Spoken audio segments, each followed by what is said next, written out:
Se acerca el 29 de octubre y con él el aniversario luctuoso de uno de los crímenes más atroces que estremecieron a Guatemala y al mundo. Han pasado 7 años desde que Alejandra Icocú fue arrebatada de la vida con una violencia tan brutal que dejó una marca imborrable en la memoria colectiva. Su nombre, su historia y su dolor no deben perderse en el ruido del tiempo, porque recordar es también una forma de justicia y hablar de ella es no permitir que su silencio sea eterno.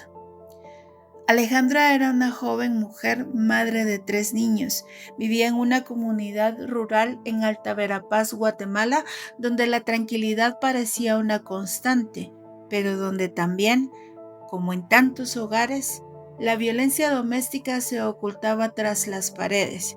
Disfrazada de rutina y de silencio, su historia no es solo la de una víctima, sino la de muchas mujeres que han sufrido el mismo destino en un país, en una sociedad y en un mundo que aún lucha por protegerlas.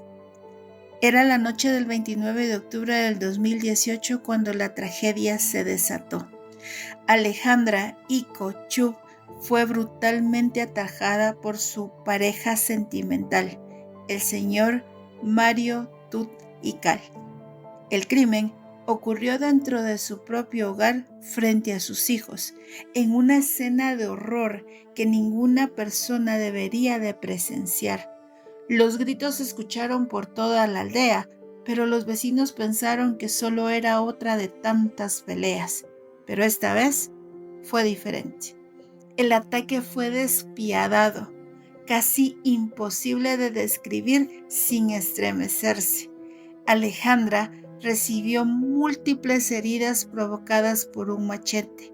Intentó defenderse con las manos, pero ambas fueron seccionadas con golpes certeros. Su cuerpo quedó cubierto de cortes profundos en los brazos, el abdomen y en las piernas. Los testigos relataron que el agresor, enceguecido por la furia y los celos, descargó toda su fuerza y su violencia contra ella, hasta dejarla completamente irreconocible. 2 golpes finales brutales y directos al rostro partieron su cara en 2 partes, desde el puente de la nariz hasta lo más profundo del cráneo. Era una escena que hablaba por sí sola.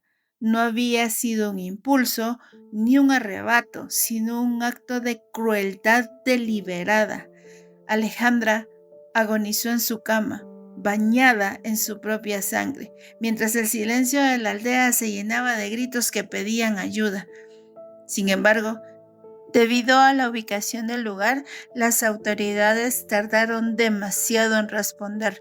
Los vecinos contaron después que Alejandra agonizó durante más de 45 minutos, sin poder recibir ningún tipo de asistencia.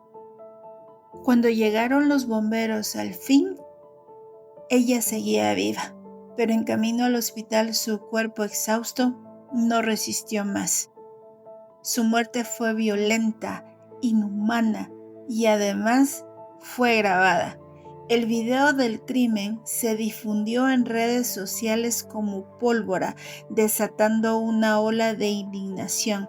La gente horrorizada comenzó a llamarla la señora Pac-Man debido al corte en su rostro, un apodo cruel que redujo su historia a una imagen, olvidando por un momento que detrás había una mujer, una madre, una hija, una hermana, una vida que merecía dignidad incluso en su muerte. El asesino huyó. Estuvo prófugo durante casi 4 días intentando escapar hacia México. Fue capturado en la aldea Las Muñecas, en Ixcán, Quiché, a 10 kilómetros de la frontera. Cuando lo arrestaron, no mostró arrepentimiento. Con una voz fría y una mirada vacía, confesó lo que había hecho. Dijo que actuó por celos, que Alejandra lo engañaba con el piloto de un camión y que cuando él había regresado a casa ese día y después de una fuerte discusión, él la había revisado y ella no tenía puesta su ropa interior. Intentó justificar el crimen diciendo que ella lo había provocado al humillarlo. Incluso trató de convencer a las autoridades que actuó bajo un estado de emoción violenta, pero afortunadamente las autoridades no aceptaron ese argumento.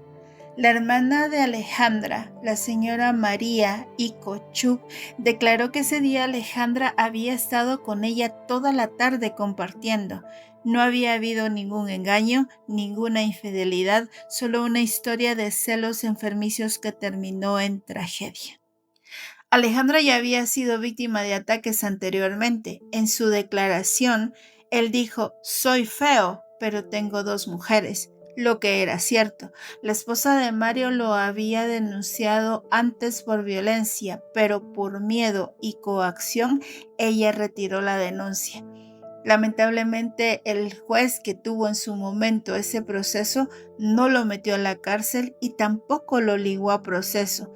Después, se pensó que tal vez si el juez hubiera actuado diferente, Alejandra aún estuviera viva. María, con la voz quebrada, relató también que los 3 hijos de Alejandra presenciaron el crimen y que fueron ellos quienes quedaron marcados para siempre con el recuerdo del horror. El proceso judicial fue largo. Los abogados defensores intentaron sin éxito convencer al juez que el asesino actuó sin plena conciencia de sus actos, pero el tribunal no aceptó.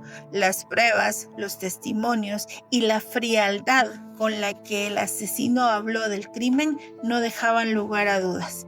El 29 de agosto del 2023, finalmente, la justicia guatemalteca dictó sentencia: 50 años de prisión, la pena máxima por el delito de feminicidio, pero esto no fue una victoria, porque nada le va a devolver la vida a Alejandra. Eso sí, fue una señal. La impunidad no siempre gana. La hermana de Alejandra asumió el cuidado de los 3 niños, convirtiéndose en su refugio y fortaleza, y a pesar del dolor, ha luchado para darles una vida digna, lejos del miedo, porque aunque el tiempo pase, el vacío que deja la pérdida nunca se llena, solo se aprende a vivir con él. A 7 años del 29 de octubre, el caso de Alejandra sigue siendo un recordatorio de que la violencia de género no distingue edad, origen ni condición.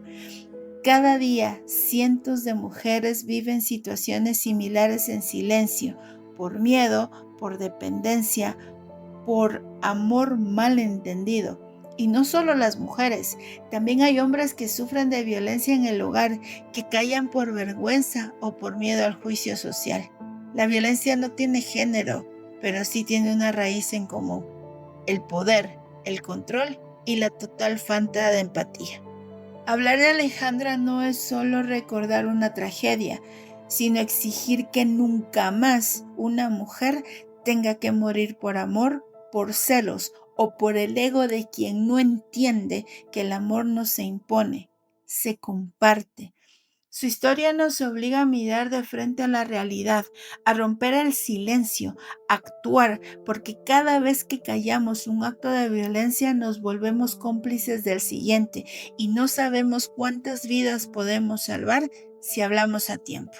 Hoy su nombre vive en la memoria de quienes creen en un país más justo. Alejandra no solo fue un número en las estadísticas, fue una mujer con sueños, con risas, con 3 hijos que la amaban, y mientras su historia siga contándose, su voz no se apagará.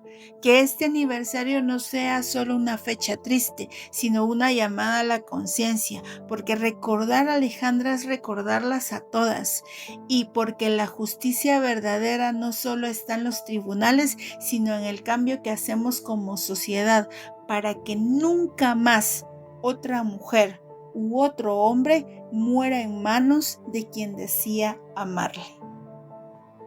Una nota muy importante. Por respeto a la memoria de Alejandra y a su familia, pedimos a todos no buscar ni compartir el video que circuló de su agresión. Este material no solo revive el dolor, no aporta justicia. Honremos su vida recordando quién era y no cómo murió. La verdadera forma de mantenerla viva es hablar de ella con dignidad, exigir respeto y luchar por un mundo donde ninguna historia tenga que repetirse.